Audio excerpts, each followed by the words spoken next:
Hello, I am Ann Magoon, moderator for this program today, April 21st, April 20th, 2021, a program sponsored by the League of Women Voters of Grand Traverse Area and hosted by Traverse Area Community Media.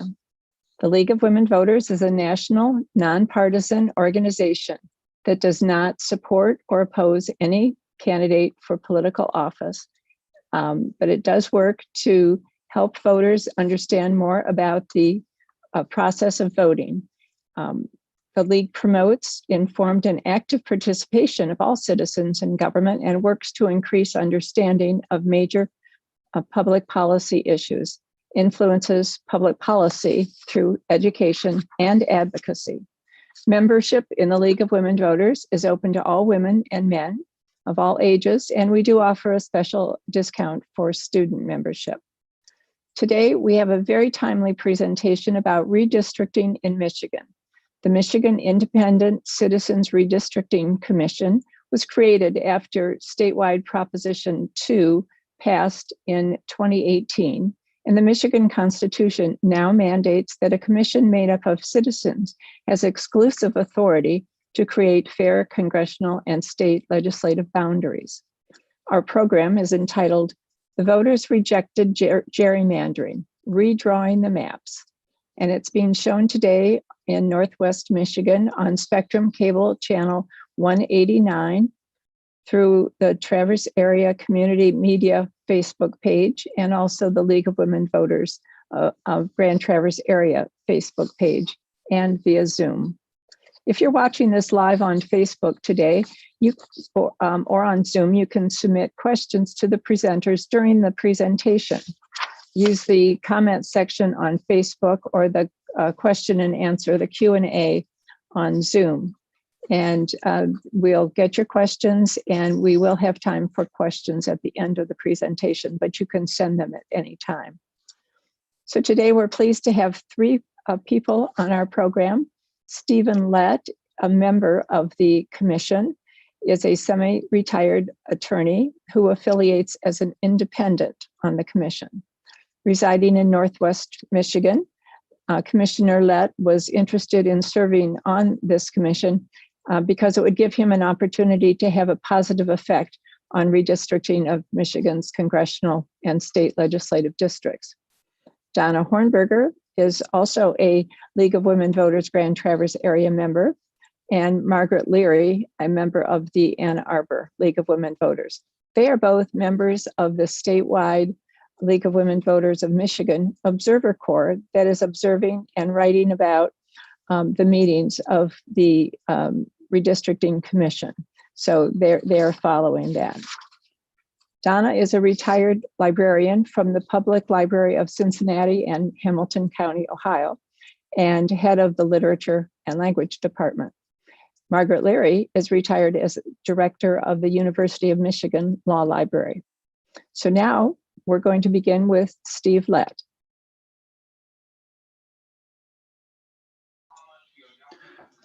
Thank you, Ann. I appreciate this opportunity on behalf of the MICRC to present what we kind of do here today. And at this time, you want me to go ahead with my presentation? Okay. I'm going to bring up a PowerPoint.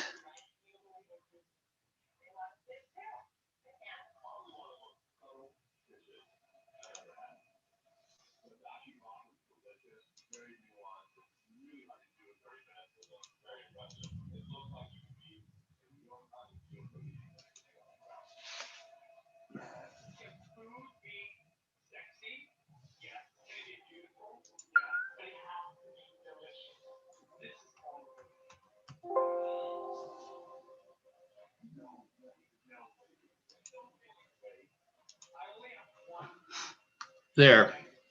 The Michigan Independent Citizens Redistricting Commission. Steve, yes. I'm sorry to interrupt, but we're not seeing your screen yet.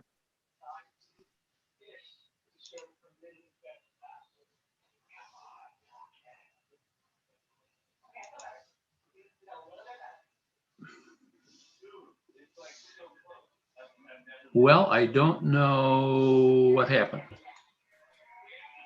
Let's do it Just this make- way. You seeing it now? Nope. So just make sure to click the green share screen button at the bottom of the screen. Select either desktop or PowerPoint, and then hit share. Yeah. I skipped a step. There we go. Okay. Let me go here. And there. And there. We're on, right? Okay. The Michigan Independent Citizens Redistricting Commission was formed actually in 2018 as a result of Proposal 2 on the ballot, which amended the Michigan Constitution, putting the requirement for redistricting the state every 10 years in an independent citizen's hands. It consists of 13 commissioners selected randomly from roughly 9,300 of my closest friends. There are 4 Democrats, 4 Republicans, and 5 independents on the commission. We are responsible for redistricting the U.S. congressional delegation, the Michigan House, and the Michigan Senate districts. So at the end of the day, the commission will draw 3 separate maps. Before we do that, we are going out into the public and have public hearings throughout the state to allow the citizens of Michigan to present to us their views as to what a redistricting plan should look like.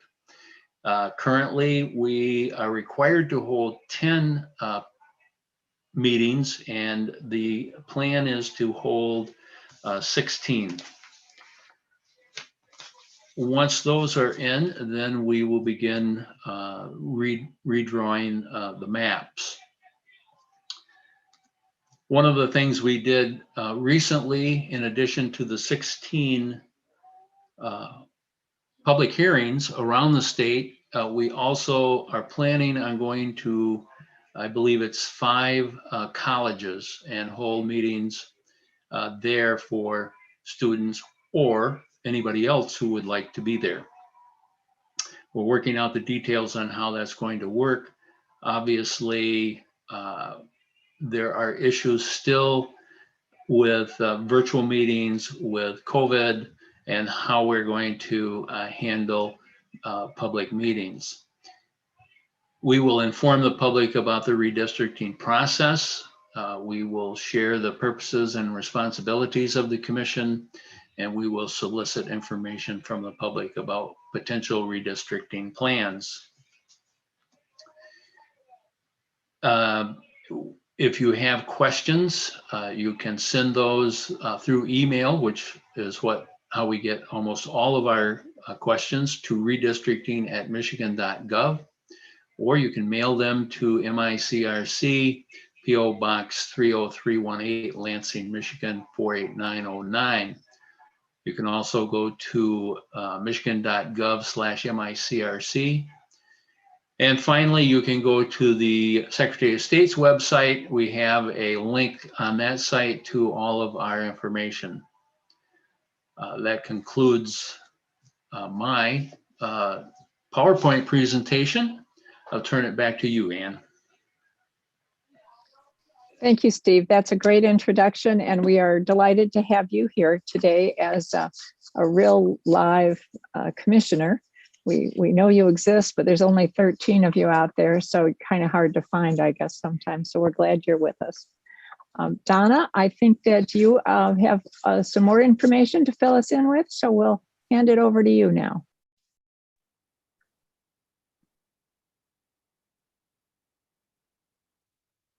Okay, are we ready, Matt? Yep. All good. Okay, I just want to start out by saying to repeat what Anne mentioned before, in that the league does not support or oppose candidates or political parties. On the other hand, the league does support fair elections. And last month at the program that the league did, we looked at dark money and how it affects fair elections. This month, we're going to be looking at redistricting and how it affects elections. Both Margaret and I have been league members for many years, and we've been active in both educating people about redistricting as well as observing the MICRC. Today, we have 3 goals. I'm going to be giving you information about redistricting, and then I'm going to explain how it has been done in the past. And then finally, we're going to talk about this new system that Steve talked about and how it has changed things and what we can do. I do apologize in advance because I am going to be repeating some of the things that Steve said, although I have more time and I'll be able to elaborate on some of them. I remind you that at the very end of this, both Margaret and Steve will be around to answer any questions that you have, and you can put them in the Q&A or in the Facebook comments.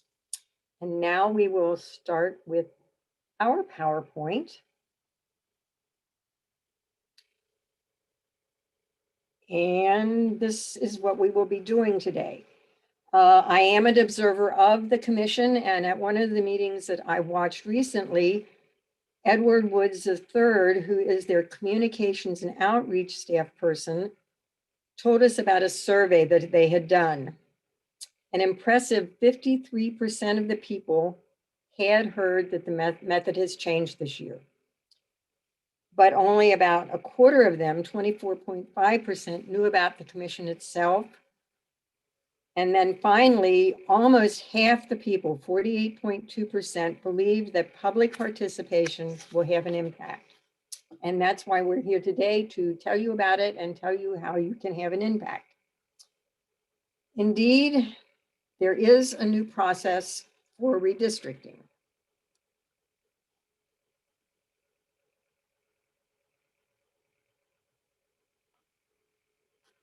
An independent Citizens Redistricting Commission will be drawing the lines instead of the legislature.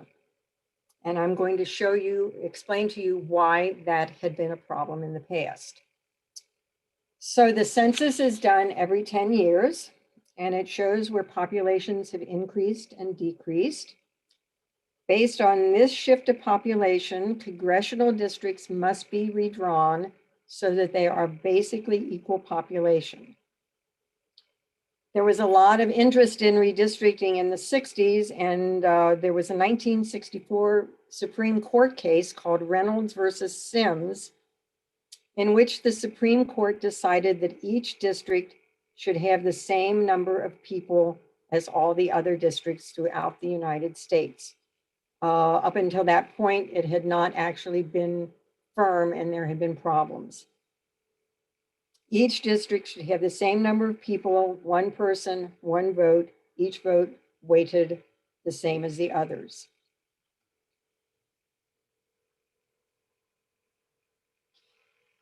The redistricting is done by each state, and each state redraws its lines differently. And we in Michigan are changing it this year. Every state determines its own process.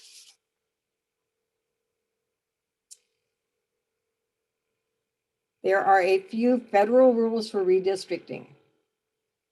As I said, they have to be done every 10 years, and each district has to have basically the same number of people. The federal government does not have any rules telling each state how to draw the lines, except for the Voting Rights Act. And the Voting Rights Act tells us that minority voters must have their rights protected so they have an equal opportunity to participate in the voting process. And the 14th Amendment assures equal protection. So this is what the federal government tells us. Up until this census, the legislature redrew the lines in Michigan. and whichever party had the majority pretty much manipulated the districts to favor itself. This process is called gerrymandering.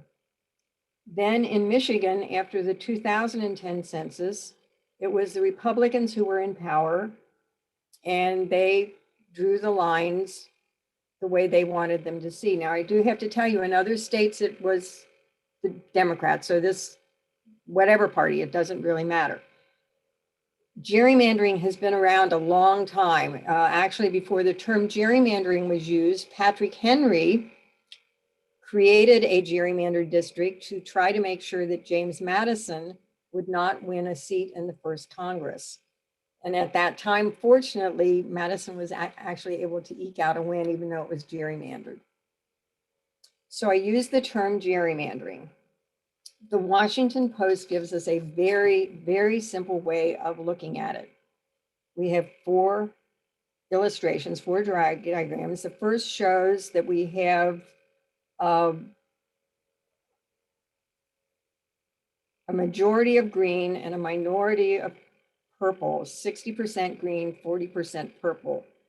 In the second diagram, if you draw the lines vertically, you have the correct proportion of greens and purples and who will win. This is fair and compact, and it's not gerrymandered.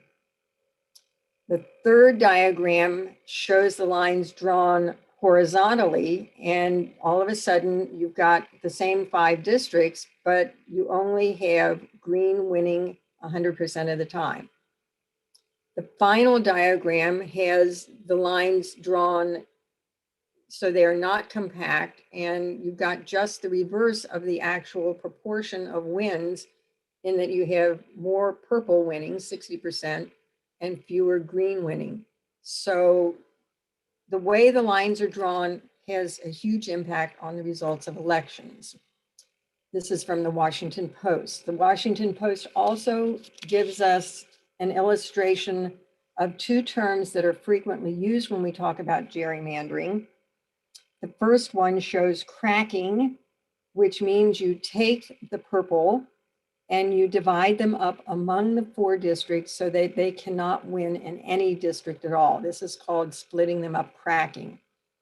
Packing is just the opposite, when you draw the lines and you put most of them in one district so that they will indeed win that one district, but they'll lose in the other 3. So that would be the packing way of gerrymandering.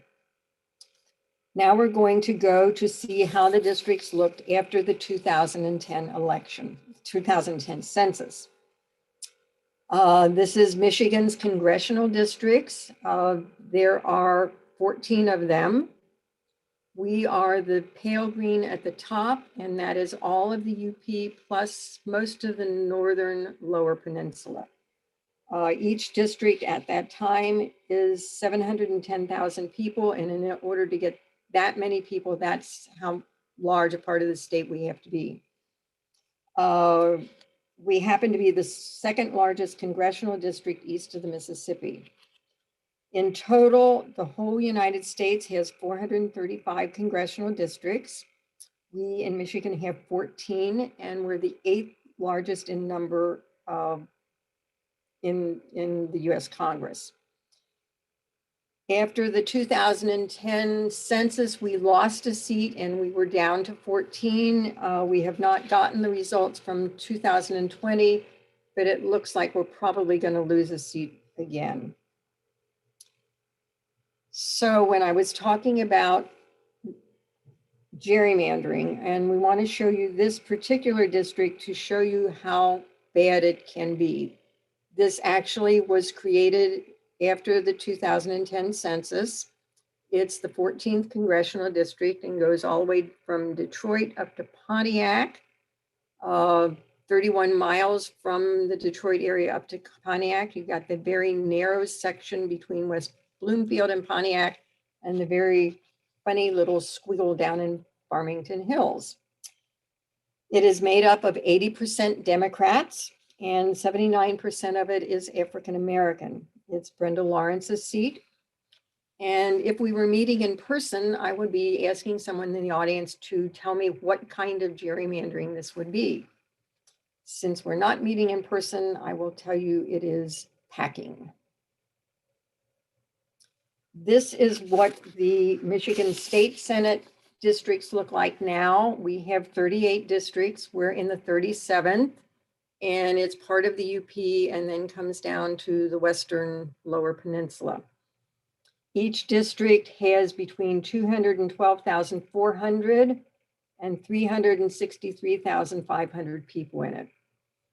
And at this point, you might be asking me, Donna, they're supposed to be equal.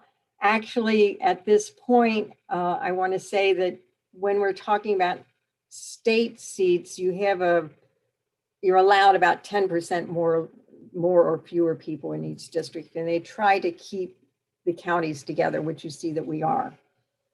Each one of these seats is a 4-year term. They're elected at the same time as the governor. In Michigan, we do have term limits, and they're limited to 2 terms.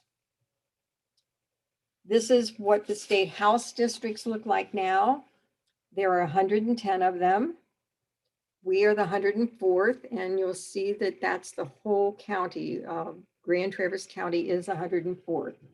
Each one of these districts is between 77,000 and 91,000 people. There are 2-year terms, and they're limited to 3 terms.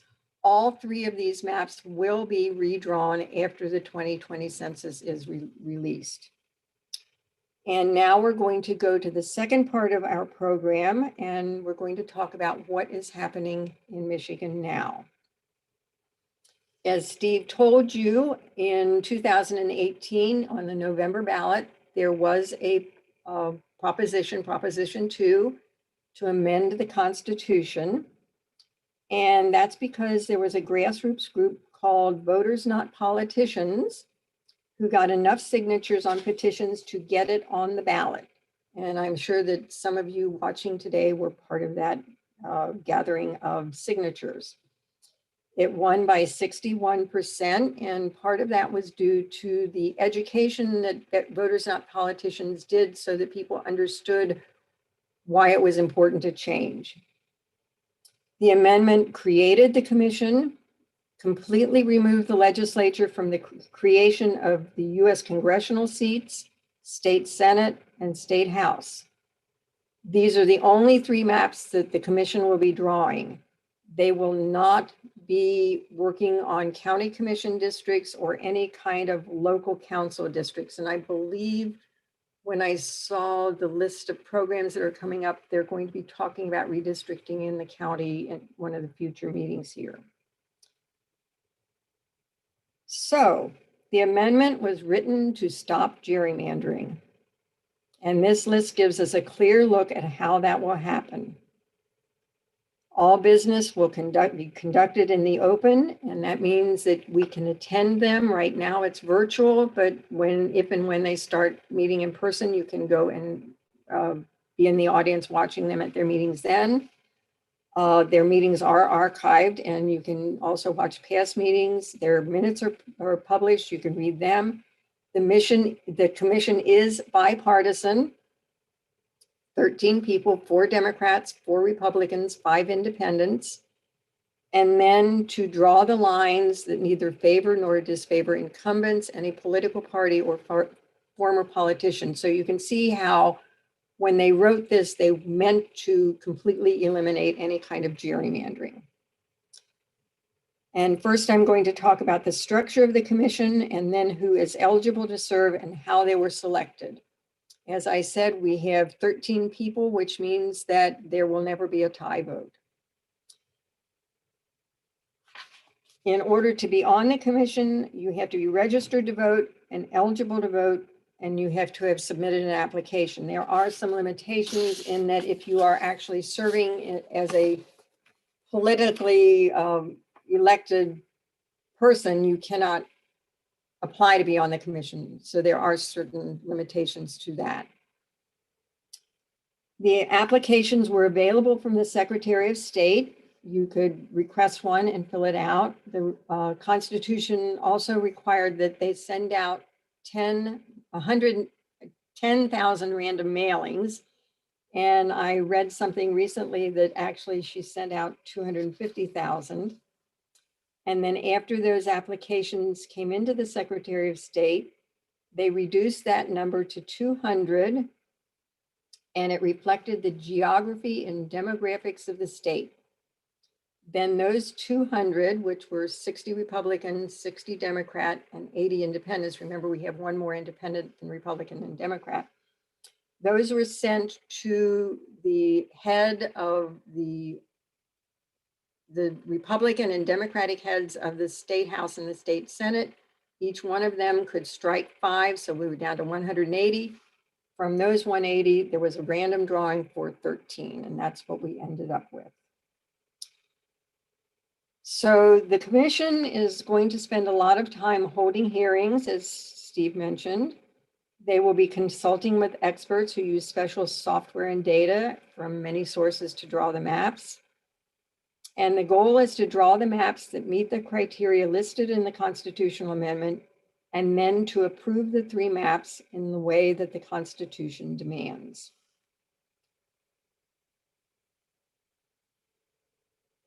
Before they vote on the 3 maps, the commission must test them using appropriate technology to make sure that they meet the requirements of the Constitution. Then the final plan must be approved with a vote of at least 2 Republicans, 2 Democrats, and 2 independents. If they can't get that, then each one of them can draw the maps themselves, pass them on to the Secretary of State, and then the Secretary of State will have to choose which maps to use. I hope that doesn't happen. The point of the criteria and the rules is to eliminate gerrymandering. So let's look at the list in the constitutional amendment of what the rules are. There are 7. They start with the most important and they go down to what is the least important. These are in order of priority. The most important, obviously, number 1 is to comply with federal law, and to be contiguous means that you can walk around completely inside it without going outside to another part. We've got some islands with people on them in Michigan, and those islands are considered contiguous with whatever land they're closest to, so that Beaver Island is actually considered to be contiguous with Charlevoix County. Number 3 is something new and something different, and it's high on the list. And it's to reflect diverse populations and communities of interest. And we will be talking about that later. Then no packing, no cracking, no favor. This is all in the amendment. No favor or disfavor. Consider county, city, and township boundaries and be reasonably compact. Again, from the constitutional amendment, they are required to have at least 10 public hearings, and Steve said they've planned more. After the maps are drawn, but before they are approved, they have to have 5 more. We are allowed to submit our own maps and our own underlying data for those maps. They must publish all of the plans they have. They are not allowed to have any meetings except with the public present. And then once the plan is adopted, they must publicize the plan and report on it, explaining their decisions. And now I want to go into what I call a perfect storm. In addition to needing the virtual meetings, the pandemic has caused problems with the release of the census data. And you need that data in order to do the redistricting. It was supposed to have come out at the end of March, and now the federal government is saying probably sometime in September. The constitutional amendment has a timeline, and there is no way that the commission is going to be able to agree on the plans by the November 1st timeline. It doesn't give them time to create the maps, present their top choices to us, and then they have to wait 45 days for us to give our responses to those. Then they have to vote and have everything done by November 1st. So what they are doing right now is they're going to the Michigan Supreme Court to ask for a modification of this timeline. This is not unique to Michigan. All states are wrestling with this problem. Now we're going to get into my third and final part of the presentation, and that's what LWVMI is doing and what we think you can do. As we have mentioned before, we're monitoring meetings. Margaret Leary and I are part of that. We have 2 people watching each meeting and then writing a short summary of what we have seen. We have gone to testify and we will continue to testify before them. We are trying to make their job easy, so we are trying to talk to their staff members to see what we can do to help them be successful.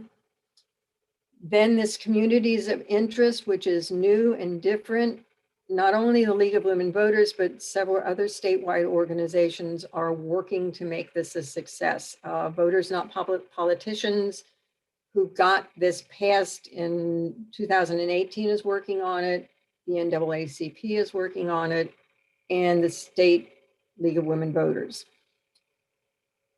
What we're trying to do is to identify communities of interest, work with them, and support their presenting at the public hearings what they think should be done. The amendment tells us that a community of interest has one of 3 characteristics: cultural characteristics in common, historical characteristics in common, or economic characteristics in common. This is what the constitutional amendment defines a community of interest. And it's really bare bones. So we are in the enviable position of being able to create district lines without gerrymandering. But like I said before, the process is brand new. It's largely unknown or understood by a lot of people. On top of that, the census was delayed and they're meeting virtually. So there are a lot of problems. And on top of that, we can't really look to other states and say, well, how are you doing it? Because very few states are doing it with an independent commission. And even those are looking at communities of interest differently than we are. When we looked at communities of interest, the League of Women Voters came up with a few specifics, and these are just a few. There are definitely more. I know when I look at number 3, agricultural groups, I think even orchard growers could be subdivided into cherry farmers here on Old Mission Peninsula. And that's what we're looking at. What is a community of interest? And then we're looking at why they're important. Obviously, the people who put this into the Constitution thought it was important to make it 3rd on the list. And they're meant to be building blocks for legislative and congressional districts. They allow communities of interest to elect and influence their lawmakers. If you split them up, it weakens them. Remember when I talked about cracking before? The same concept applies to communities of interest as it would to political parties. And to be split up means that you are weak, your voice is weaker than if you were all together. If you put everybody in one district, you're going to give them the power to have their lawmaker listen to them and to act in their best interest. The next step is to act. We are urging people to attend these public hearings if they're in person or if they end up being virtual. We are asking you, if you are a member of a group that is considered a community of interest, that you work to make a presentation. The public hearing schedule is at redistrictingmichigan.org, and I would suggest you look at that to see what the schedule of meetings are. We have a committee here in Grand Traverse County working to identify and work with communities of interest. I know Leelanau County is doing it. I've been working with Alpena, and we've got local leagues throughout the state working on this. My final slide here. When I last looked, there is supposed to be an in-person meeting in Gaylord on May 20th at Treetops at 6 p.m. I do strongly urge you, before you go there on May 20th, that you go to their website to make sure that it has not changed. The pandemic really has caused a lot of problems. We have an email address if you want to contact us about communities of interest, coi@lwvgta.org. And as Steve mentioned before, the MICRC has both a website and a Facebook page. When I go to observe, I use the Facebook page to get onto the observing.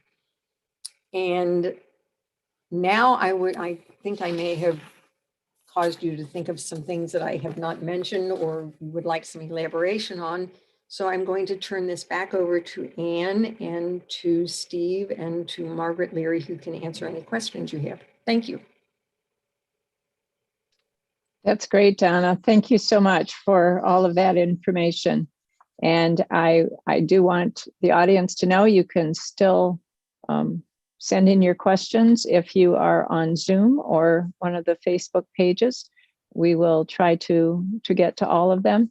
And if a panelist does not have an answer right at hand or wants to provide more information for you, we will try to provide those on the League of Women Voters Grand Traverse Area Facebook page after this meeting. So do send in some questions, but we have a few to get started. I think we'll start with Steve, and then he and Margaret will kind of alternate, but you can toss the question to the other person if you so choose. So one question is, who is the chair of the commission and how was she or he selected?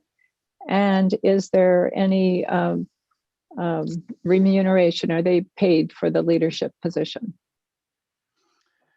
They are not paid for the leadership position. We are each paid an equal amount of money for the work we do. The chair, I was the first chair of the commission and held it for 6 months per the agreement of the commission, the way we set it up. The chair now is Brittany Cullum, who is a delegate out of Detroit, and she will chair for the next 6 months, and then there'll be another election. Okay, so rotating chairmanship 6 months on. Thank you. And Margaret, do you know what percentage of the Michigan population voted for this Proposition 2 back in 2018? It was 61%. It got the second most votes of anything. The Proposition 3, which improved access to voting in many ways, I think got about 63%, but anyway, it was 61%. Okay, thank you. Can the final set of maps be challenged in the courts? Yes, they can be, and we fully anticipate they will be. We've spoken with California and Arizona. Both of those states have independent commissions and had them in 2010 and went through significant legal challenges, which resulted in their maps being upheld, and we fully anticipate ours will be upheld as well. Okay, thank you. Could I add a little bit to that based on watching the commission? I think the Michigan Commission has been very careful to get advice from California and also from Arizona. And one of the lessons I think I've heard the commissioners articulate that they've learned is that it's extremely important for them to use a good process, a fair process, a transparent process, a thorough process, and to establish a record that they've done that. And I think that's what helped California also. Thank you.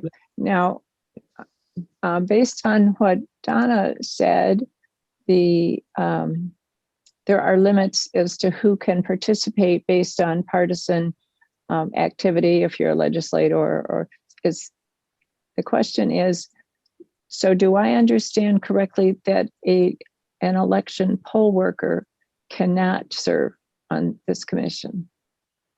I don't think that's correct. An election poll worker is a temporary worker who I'd have to look at the constitutional amendment to be sure. It's very specific about who can't serve, and I don't have it in front of me right now. Maybe Steve is reaching for his copy. I don't think it specifies that election poll workers can't. It's aimed at keeping people off the commission who in the last several years have been connected either by being an election official or working for an elected official from serving, because those people could not necessarily be considered by the public to be fair about the way they were drawing the maps.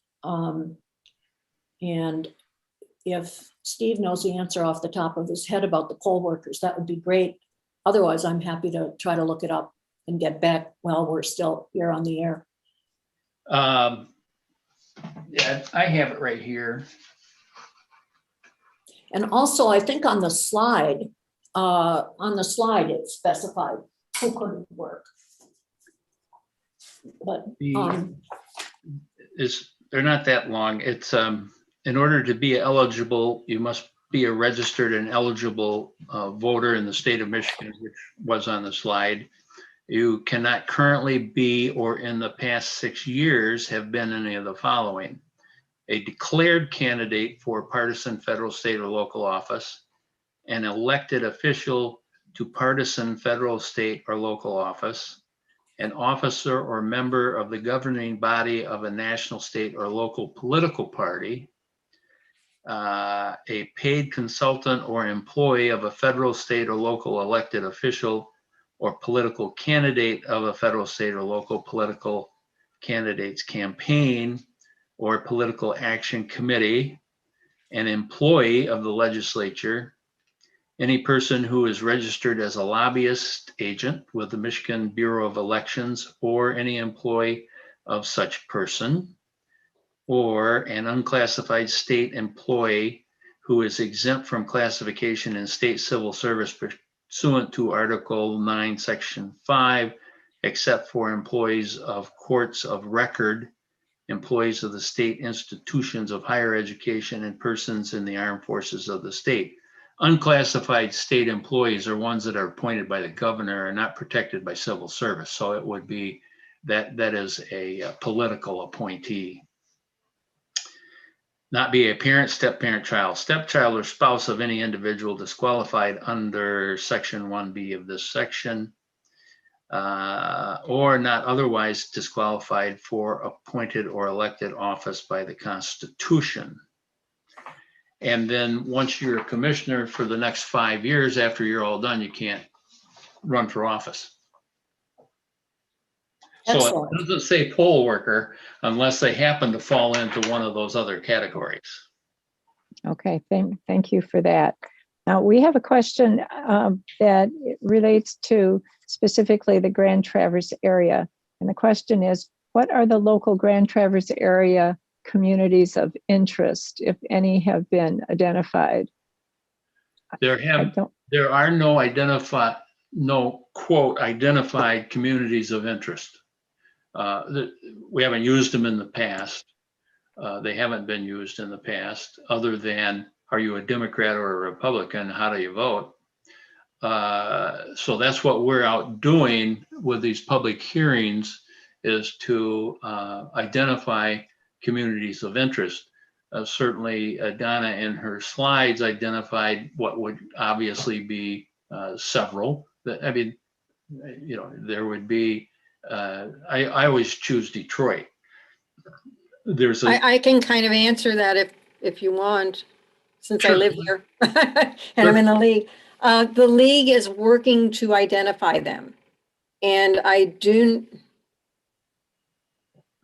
the league is working to identify them, and I do know that there is a committee, and I am not really intimate with what they're doing, but I do know they've started a list and they've started talking to people, and they are working to get them to come to your meeting to make that presentation. So the We- League of Women Voters in Grand Traverse, Antrim, Kalkaska, in our area, Leelanau is doing the same thing. sure. I can't give you the exact names of the groups. We've had several commissioners ask specifically what is a community of interest? How are we, the commission, going to define what we would consider to be a community of interest? And my response, and you can go back and look on the tapes, is that there is no definition. A community of interest, when they show up, are going to tell us what a community of interest is. And as I said, and I used the Detroit as an example, there's a very large Arab American population in and around Detroit that is obviously a community of interest. There's obviously a Jewish community of interest down there. There's obviously African American community of interest. So it's whatever they say they are, and then convince the commission that we need to pay a lot of attention to them. We're going to pay attention to all of them, but it depends on who they define themselves as and where they're at. Okay, thank you. I do have a piece of information about the Grand Traverse area community of interest presentation by League member Janine Easterday that had been scheduled for April, and it has been rescheduled for May 3rd. So she will be presenting about the communities of interest to the Traverse City Commission on May 3rd. If anybody was looking for that in April, reset your calendars for that. Okay. So we have another question about the delay of the census data. Because of the delay in the census results, it seems that these maps probably will not be ready for the 2022 election cycle, but definitely by 2024. Is that correct? Margaret? That's not correct. It is correct that the census has been badly delayed by the pandemic most recently, but the commission is aware of that and has taken the step to ask the Michigan Supreme, the constitutional amendment requires the maps to be finished by November 1st. The census data will not probably come until the end of September, and that doesn't leave the commission enough time to take the steps it's required to take by November 1st. So the commission has, they didn't bring a lawsuit, it's called an in rem action, asking the Michigan Supreme Court to extend that November 1st deadline. And they have given the court two possible options for extending it. The extension gets very complicated because it will eventually butt up against some deadlines that can't be changed, such as the date for a primary election. They have to allow enough time for candidates to understand the new districts and decide where they want to run. And they have to allow the Bureau of Elections enough time to create accurate ballots. I had no idea until I listened to the head of the Election Bureau describe to the commission the complexities involved in doing that. The court, as far as I understand, and Steve can update this, as far as I understand, the court has not yet replied to that request from the commission. Is that correct, Steve?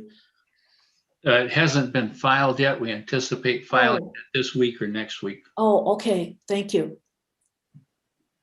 One other part to that question, your answer is absolutely correct. In addition to that is that the local clerks have to have enough time to change the lines. Right.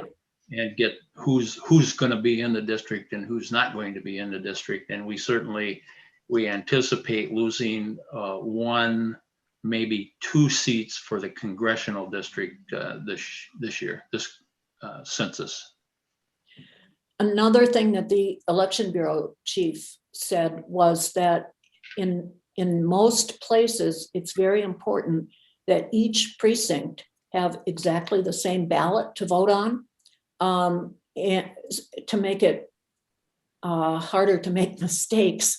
And that gets down to, what other elections are going on at the same time, school district elections, bond proposals, and they need to get all that lined up accurately. One of my fears has always been that something will happen that will make what this questioner asks happen for a different reason. In 1920, Congress did not like the results of the census. The census accurately showed a massive movement of people from rural areas into cities and out of the South, somewhat to the North. And when they thought about what that would do to the membership of Congress, they decided not to redraw the election districts at all. So we had the same congressional and state house and Senate that we had from 1910 until 1920, from 1920 until 1930. And that was a time period when some of the first restrictive federal laws were made about immigration. And I hope that we don't get stuck with the 2011 redistricting for another 10 years. Thank you. I think that the constitutional amendment means that our commission, even if they never got the census information, would be able to figure out how to redraw the districts. But we'll have to wait and see. Thank you. That would raise an interesting possibility. I might have a job for the next 10 years since I'm and until there's a final map, we That's remain. right. So how is the commission funded, and what is the cost to the state of Michigan, to the citizens of Michigan? Commission is funded based upon a formula, and it is 25% of the general fund of the Secretary of State's budget, and it's about 3.1 million. For what time period? A year, annual budget. Annual budget. Okay, thank you. And can a commissioner be removed for not doing her or his job, or for being partisan, or for any other reason? Yes, there is a provision in the amendment to remove commissioners, a commissioner, and there's a process. It's unlikely to see that happen, but we've had 2 commissioners resign for unknown reasons to me. I'm assuming they took a look at what they were getting into and said, nah, I'm not going to do that. It's too time consuming, whatever. And they were replaced. They go through the draw, blind draw again, and bring on somebody new. But yes, if a commissioner's not attending, if they're ill and can't attend, or for whatever reason, then yeah, they could be removed. It would take a vote of the commission. There's a process. Okay, vote of the commission. Yeah. Maybe I shouldn't do this, but a question was asked at the Ann Arbor one last night that I'd be interested in asking if I might ask a question instead of answering it. So Steve, I guess this is for you. Has the commission paid any attention to what's called prison gerrymandering? The concept that the federal rule for the census is that people who are incarcerated in a state or federal prison get counted where they're incarcerated, rather than at their home address, where they came from. And California and New York, and I believe 2 or 3 or 4 other states, they can't, of course, change the rule for the census because the Census Bureau makes that rule, but they have passed laws that require the redistricting for Congress and for the state legislatures to be done based on counting prisoners where they came from. And in many states, this shifts a population out of a relatively rural area into an urban area. And that isn't always without controversy, but I'm wondering whether that's come up at all in your discussions about the census and redistricting. What was last night's answer? It wasn't asked of a commissioner. Oh. There wasn't a commissioner there. But the answer is no. We are aware of that issue. We are aware. Good. And there has been no discussion regarding that as of this time. Obviously, there will be. But there is a bill before the State House and also before the State Senate requiring that it be changed. But I doubt that they'll be passed by the existing legislature.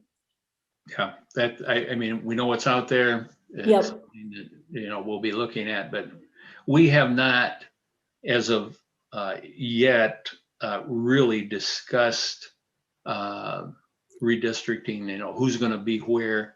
Right. We have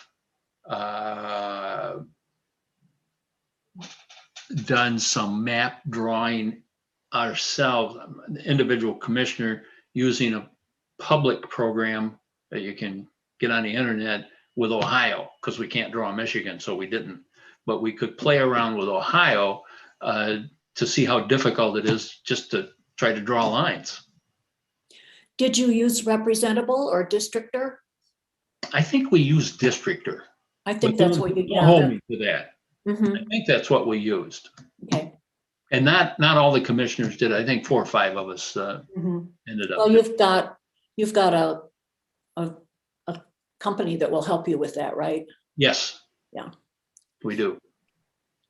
Okay, I want to come back to that idea in a moment, but we do have a question about how to become an observer, like at these commission meetings. Is there a way to join the League Observer Corps, or are there other observers?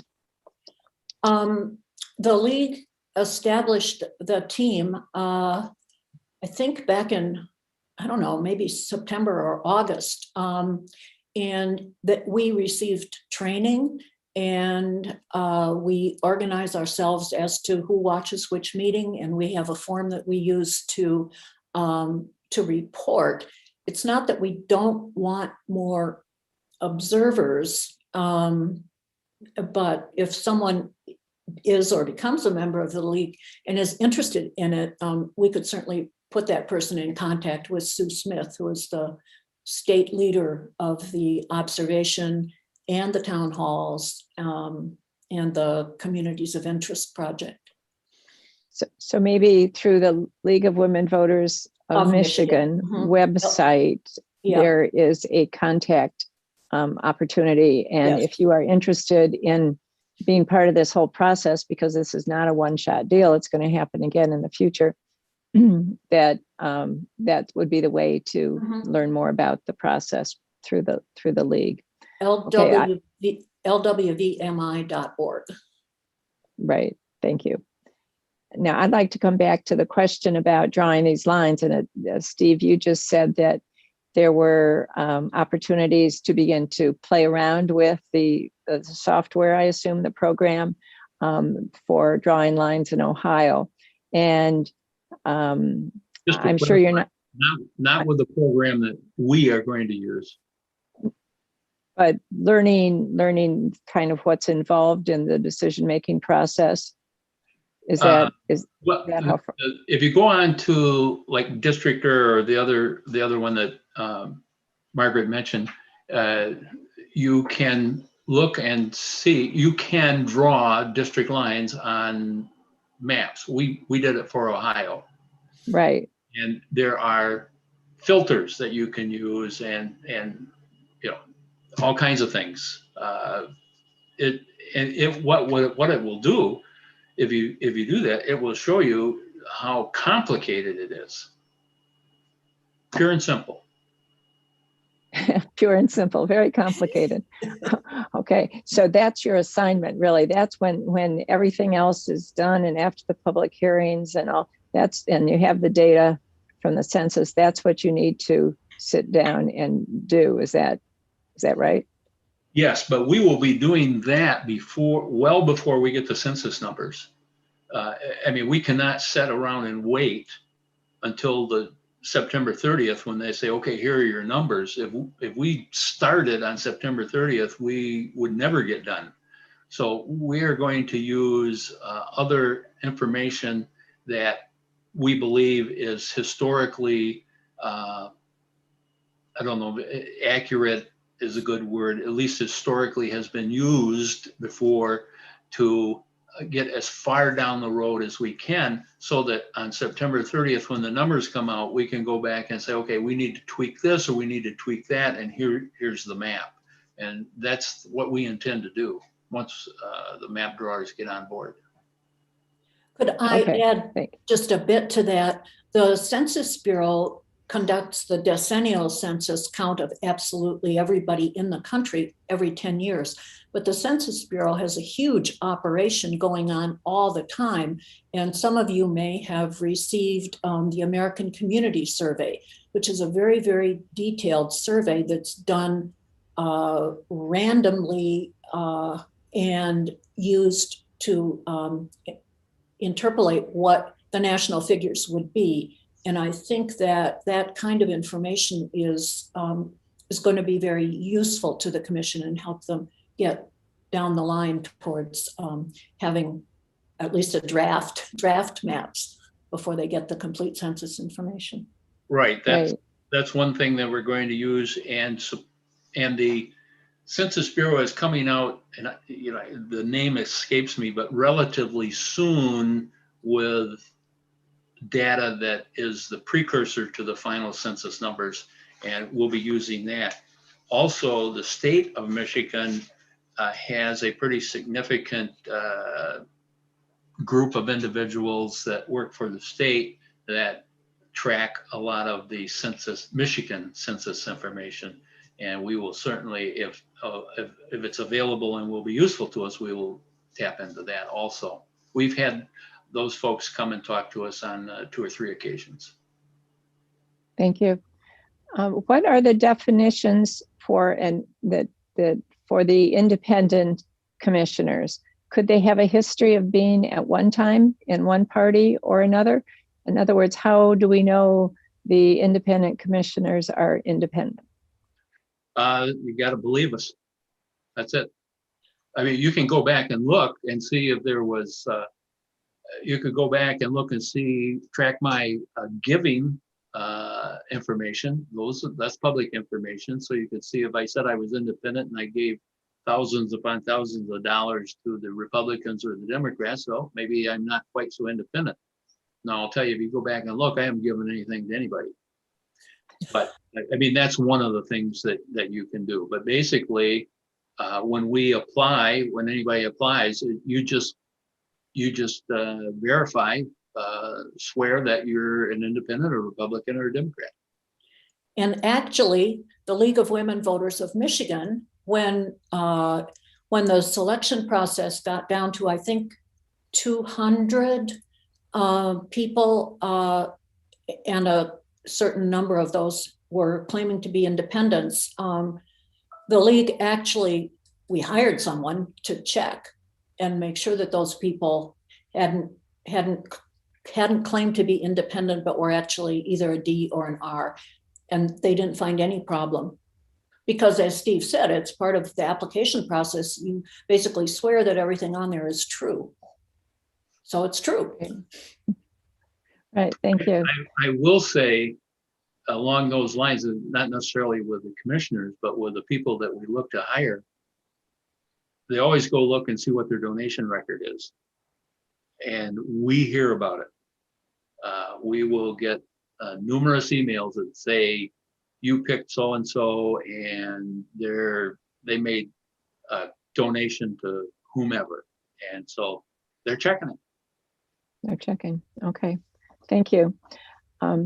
Here we have a question that starts, I recall that back in 2017, the League of Women Voters of Michigan sued the Michigan Secretary of State for using gerrymandered election districts, and that the League won in federal district court in Detroit. Whatever happened to that case? Was that the end of it, or was there an appeal? We won in the federal district court in the Eastern District in Detroit, 3-0. And the other side appealed that to the US Supreme Court. And I believe it was 2019, the US Supreme Court refused to take it, as they can, refused to hear it on the grounds that it was a political matter that should be solved using a political process, not using a legal process. So that was the end of it.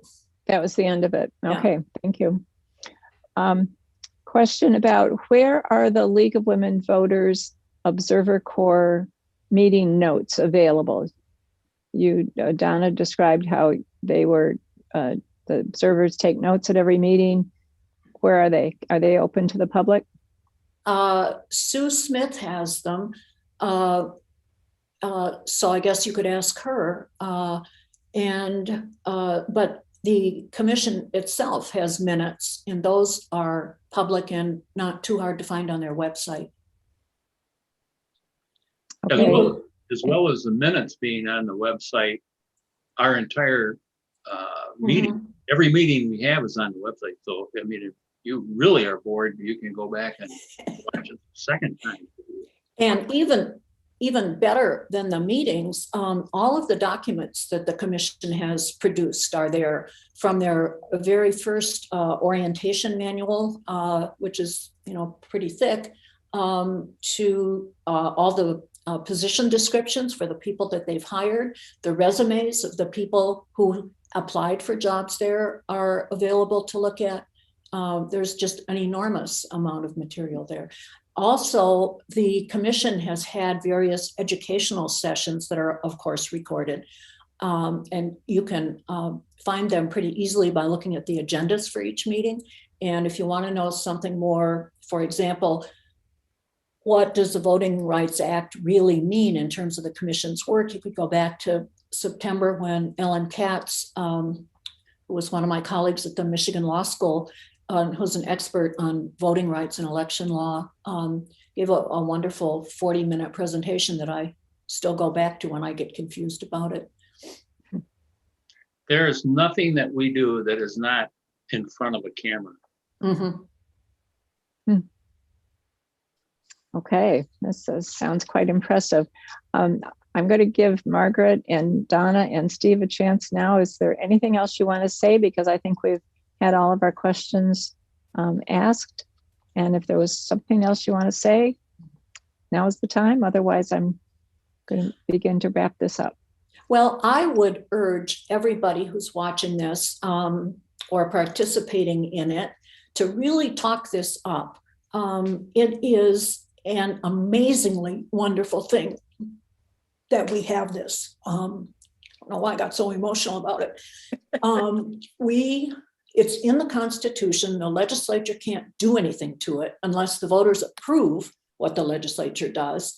And because it's in the Constitution, it's going to be there permanently. And this gives us a tremendous chance to have fair maps. We were one of the worst gerrymandered states, in the opinion of experts, not me, but experts. And this is a new process with a group of people that have never done it before, and it's relying on a new concept, which is the communities of interest, which is not very clearly defined, although we're all going to work on it. So this new process, based on a new concept, as the statistics that Donna mentioned said, a lot of people don't even know the commission exists. And they certainly don't know that communities of interest are going to be very important. So people stopped asking me to dinner because I always said, you know about the redistricting commission. I say, redistricting what? And I tell the whole story. So spread the word. And I want to encourage people to actively get involved too. You know, go to meetings, talk it up. If you have a small group that gets together, I would be glad to join you and talk about it. I have become a gerrymandering wonk, people. You know, when you start about talking about 1920 and 2020 and the problems, I've looked into that, and I've looked into the origin of the word gerrymandering. I wouldn't necessarily follow this PowerPoint, but I could certainly go and answer questions for people. Sure. I only have a couple of closing comments. As Donna said, the final map will require a vote of 2, what we refer to as 2, 2, and 2, but it will require 7 votes. It requires a majority vote of the 13 commissioners. And as to public hearings, when we start those, you're probably going to have about 2 minutes to present what your community of interest is or whatever else is you want to talk to us about. We've talked with California, we've talked with Arizona, and we've seen how many people show up. And if you allow an unlimited amount of time to present, you're never going to get out, and not everybody's going to have to say their piece. We are also encouraging people, if you have a community of interest and there's 10 of you going to show up at the meeting, have one person present and say, I'm here for these 10 people sitting behind me, and here's what we have to say. And we'll pay attention. Good advice. Thank you, Steve. One more thing. If you're going to a public hearing, make sure you check before, as it's been said here today, because while the places and dates are pretty set, the locations at those places could change because of COVID and just trying to get everything arranged, but hopefully they won't. Okay, good information. I want to thank our panelists today, Commissioner Steve Lett, League members Donna Hornberger and Margaret Leary, for a very full, informative program. And I want to share with you a comment that we have from our audience to our panelists. They say, thank you all for your love of our state and for plowing the field for others. Very exciting opportunity. And so I think your dedication to this process is coming through. I also want to thank our audience for tuning in today to learn more about this exciting, novel process in Michigan. And I want to thank Matt Kern of Traverse Area Community Media for being our techno guru and hand holder so that we get through these programs without problems. So I'd like you to tell your friends about the opportunity to watch this program. It is being recorded and it will be available on the Traverse Area Community Media Facebook page after today, and also on the League of Women Voters Grand Traverse Area Facebook page. And for a while, it will be available to view on Spectrum Cable Channel 189 in Northwest Lower Michigan. So to find out more about the League of Women Voters and what we do and what we stand for, or to join the League, please visit our website, and that's lwvgta.org. If you are watching from another area and are interested in finding a league where you are, you can use the search term League of Women Voters, and then whatever area it is, or go to the state league's website, lwvmi.org, and see where there are local leagues across the state. And before we wrap up, I want to mention the next program of the League of Women Voters. It will be virtual, scheduled for the third Tuesday of the month. That will be May 18th, and it is from noon to 1:30. We will be presenting a program entitled Does the Electoral College have value for the American Republic today? John Zachman, an instructor of political science at Northwestern Michigan College in Traverse City, will be our speaker.